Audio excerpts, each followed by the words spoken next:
Boo, man! Welcome to the Frick Cast and to a pumpkin brick ranking. There's something about a well-made pumpkin bar that just hits different. Whenever I try out a new soap company, it's these spooky orange bricks that I'm immediately drawn to. Whether it's the warm, fall-spiced scent, the Halloween vibes, or the incredible skin benefits of pumpkin, or most likely all three, these bars tend to be some of the best on a company's menu. So I thought for Halloween, why not rank all of the ones I've tried? Now this is by no means an exhaustive list. There's still a lot I have yet to try, but I do have 10 soaps from 7 different companies. While this will be a ranking from worst to best, I don't really dislike any of these bars. Rather, it might be more helpful to view this list as discussing the differences between each brick. And if you do want a more in-depth review on any of these, be sure to check out their individual soap guides, where we'll break down the ingredients, scents, and all that good stuff. So with that, let's get slamming. At 10 is the Wicked Pumpkin from Dapper Yankee. This one has no unique ingredients, just the standard base ones. No pumpkin or anything like that. Instead, it's very basic. The pumpkin scent is one of my least favorites as well. I find that this just isn't really a natural pumpkin scent, or really an appetizing one at all. It's a bit on the sweeter side. There's not much spice, but it's not like a sugary sweet, more like a chocolate, which I'm not really a fan of here. I do want to give Dapper some credit though. The newly released Wicked Apple is a much better bar in my opinion, being one of the best apple-scented bricks I've tried. But now we're comparing apples to pumpkins. Let's save those red boys for another day. At 9 is the Drunken Pumpkin from Dr. Squatch, the new version. This is a remake of a bar we'll talk about much later, but it is very much its own unique thing.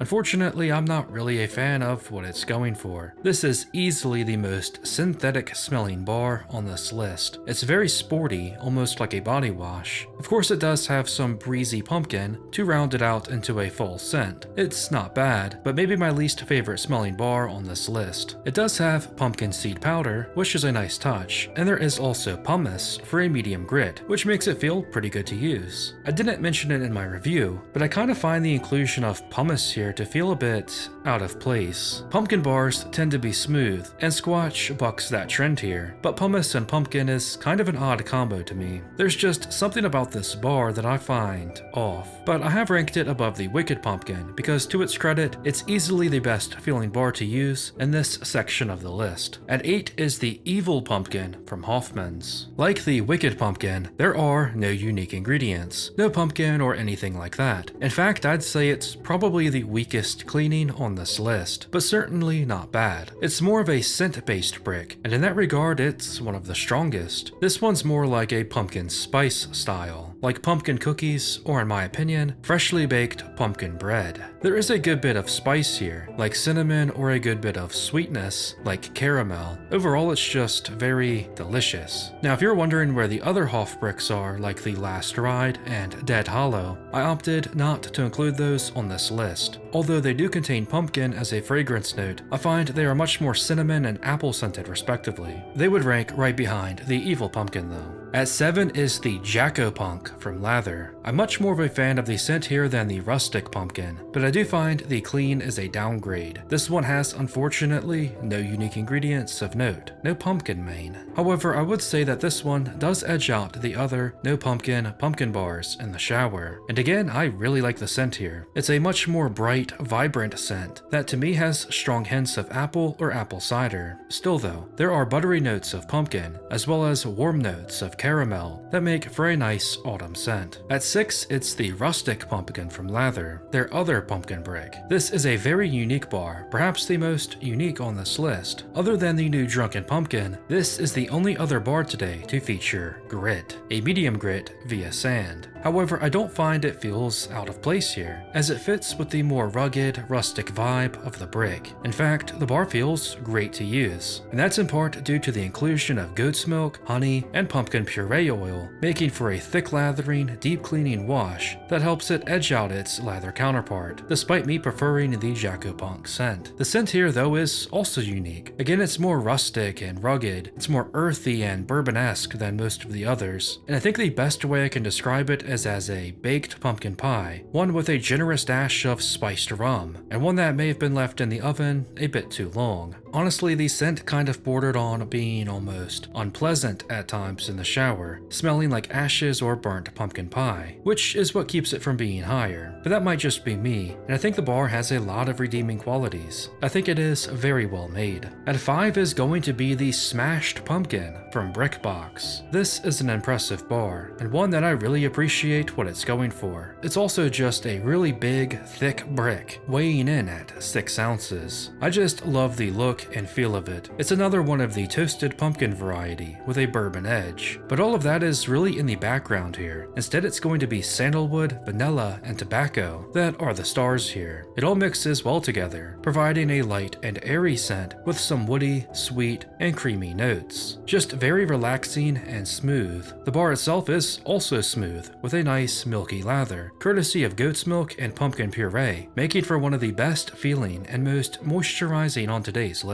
At 4 is the Headless Rinse from Dr. Squatch. This boy does the Drunken Pumpkin much better than the Drunken Pumpkin does Drunken Pumpkin, if that makes sense. We're talking more of a cologne style here, a bit more manly than the others, but still a pumpkin bourbon vibe as well. The Headless, though, I find has more bright, fruity notes than its drunken predecessor. Namely, it just has this strong pineapple at times. I noticed it when I first got it last year, then a few months later it disappeared, and now it's back with this recent release. It doesn't ruin the bar, but it does hold it back for me. It also has pumpkin seed oil and pumpkin enzyme, making for a nifty time in the shower. At 3 is going to be the Psycho Pumpkin from Grizzly Naturals. If you like spice with your pumpkin, then this is your brick. It's easily the spiciest on this list, and I'm all for it. It's pretty straightforward. You got your pumpkin, and then a metric frick ton of cinnamon, cloves, nutmeg, and the like, especially the clove. There isn't any pumpkin puree or anything like that, but some essential oils, and that cleansing clean I find a Grizz brick always provides. At 2 is the Twisted Pumpkin from Sudsy Bear. This could have easily been number 1, as I just love everything about this bar. It is a thick brick, a big boy, with really only the Smashed Pumpkin being comparable in that regard. But it's also just got a thick lather and heavy scent, and this is all achieved with pumpkin butter, which is actually used as an ingredient. I would describe the scent as that as well, pumpkin butter. It's got a little bit of spice, but it's more sweet, but definitely a great pumpkin smell. The bar also has pumpkin seeds and bourbon, and is one of the best cleaning bars I've ever used, one of the best lathers, and most nourishing and moisturizing wash on any menu. And at 1 today is the Drunken Pumpkin from Dr. Squatch, the real Drunken Pumpkin, the original. I could have went either way between this and the Twisted, but given the Pet Cemetery antics that just went on, I thought I'd show this lost brick some extra love. So yeah, it was brought back recently, but only in name, as this is a much different bar than the one mentioned earlier. In fact, it's more comparable to the Headless Rinse, with a very similar scent. However, this boy is the superior of the two. The scent is just the perfect blend of pumpkin, bourbon, and false spice, all swirled into a cologne style that manages to be manly, spooky, and intoxicating. I think you could argue it's the best smell Squatch has ever created, hence why they've repurposed it so many times. Yet none can live up to the original release, which we never got again. The ingredients tell a story Squatch hasn't told in a long time, being stacked with great beneficial unique ingredients like yarrow, pumpkin seed oil, and pumpkin butter. I still have bars from this original release, 4 years ago now? And they still hold up and are still quite potent, even more so than some recent Squatch releases. F's in the chat for the true DP. There will never be another like you. And there you have it, mains. A ranking of pumpkin bricks. Let me know what you think of my list. Let me know which are your favorites, and let me know what other bars I should try out for next time. Until then, stay spooky. Boo, man!